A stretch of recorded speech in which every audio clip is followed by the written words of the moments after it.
The world makes you something that you're not, but you know inside what you are. And that question burns in your heart. How will you become that? I may be someone unique in this, but I am not alone. Not alone at all. So when I became a fashion model, I felt that I finally achieved the dream that I've always wanted since I was a young child. My outside self finally matched my inner truth, my inner self. For complicated reasons, which I'll get to later. When I look at this picture, at that time I felt like, Gina, you've done it. You've made it. You have arrived.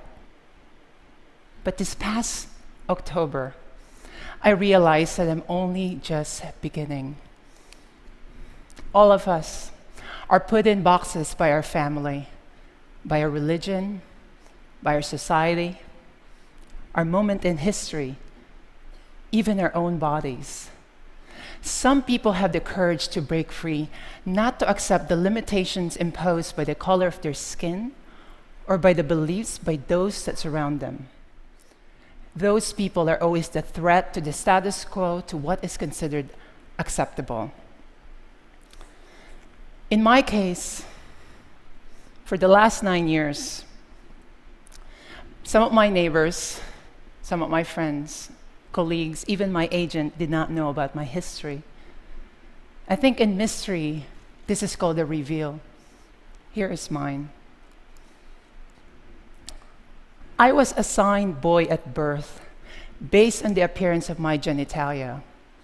I remember when I was 5 years old in the Philippines walking around our house, I would always wear this t-shirt in my head. And my mom asked me, how come you always wear that t-shirt in your head? I said, Mom, this is my hair. I'm a girl. I knew then how to self-identify. Gender has always been considered a fact, immutable.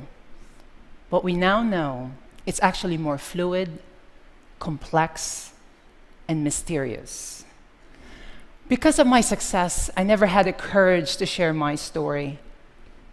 Not because I thought what I am is wrong, but because how the world treats those of us who wish to break free. Every day, I am so grateful because I am a woman. I have a mom and dad and family who accepted me for who I am. Many are not so fortunate. There's a long tradition in Asian culture that celebrates the fluid mystery of gender. There's a Buddhist goddess of compassion. There is a Hindu goddess, Hydra goddess. So when I was 8 years old, I was at a fiesta in the Philippines celebrating these mysteries. I was in front of this stage, and I remember out comes this beautiful woman right in front of me, and I remember that moment, something hit me. That is the kind of woman I would like to be. So when I was 15 years old, still dressing as a boy, I met this woman named TL. She is a transgender beauty pageant manager. That night she asked me, how come you were not joining the beauty pageant?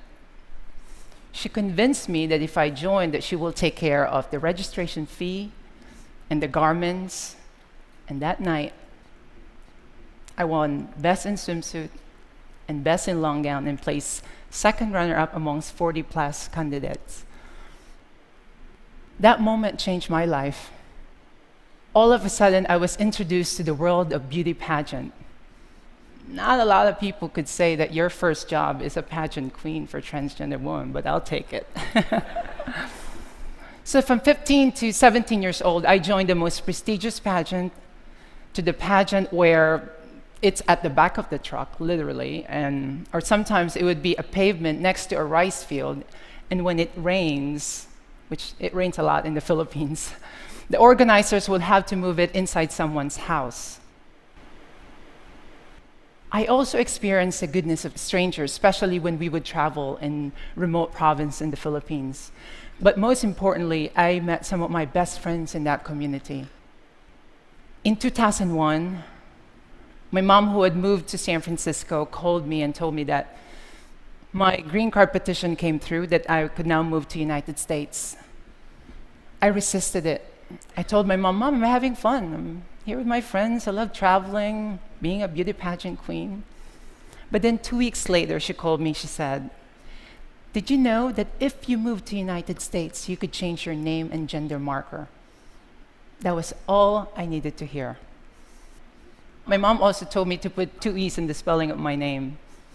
She also came with me when I had my surgery in Thailand at 19 years old. It's interesting, in some of the most rural city in Thailand, they perform some of the most prestigious, safe, and sophisticated surgery. At that time in the United States, you needed to have a surgery before you could change your name and gender marker. So in 2001, I moved to San Francisco. And I remember looking at my California driver's license with the name Geena and gender marker F. That was a powerful moment. I mean, for some people, their ID is their license to drive or even to get a drink. But for me, that was my license to live, to feel dignified. I mean, all of a sudden, my fears were minimized. I felt that I could conquer my dream and move to New York and be a model. Many are not so fortunate. I think of this woman named Island Nettles. She's from New York. She's a young woman who courageously living her truth, but hatred ended her life. For most of my community, this is the reality in which we live. Our suicide rate is 9 times higher that of a general population. Every November 20th, we have a global vigil for Transgender Day of Remembrance. I mean, I'm here at this stage because it's a long history of people who fought and stood up for injustice. This is Marsha P. Johnson and Sylvia Rivera. Today, this very moment is my real coming out. I could no longer live my truth for and by myself. I want to do my best to help others live their truth without shame and terror. I am here, exposed, so that one day there will never be a need for November 20th vigil. My deepest truth allowed me to accept who I am. Will you? Thank you very much. Thank you. Thank you. Thank you. Thank you. Geena, one quick question for you. And I'm wondering what you would say, especially to parents, but in a more broad way, to friends, to family, to anyone who finds themselves encountering a child or a person who is struggling with and uncomfortable with the gender that's being assigned them. What might you say to the family members of that person to help them become good and caring and kind family members to them? Well, first, really, I'm so blessed. I mean, the support system with my mom, especially, and my family, that in itself is just so powerful. I mean, I remember every time I would coach young trans women, would mentor them, and sometimes when they would call me and tell me that their parents can't accept it, I would pick up that phone call and tell my mom, "Mom, can you call this woman?" And sometimes it works, sometimes it doesn't. So, but it's this gender identities in the core of our being. Right? I mean, we're all assigned gender at birth. So what I'm trying to do is to have this conversation that sometimes that gender assignment doesn't match. And there should be a space that would allow people to self-identify.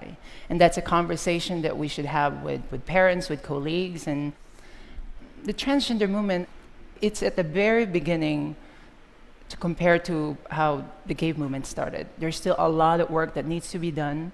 There should be an understanding, there should be a space of curiosity and asking questions, and I hope all of you guys will be my allies. Thank you, that was so lovely. Thank you.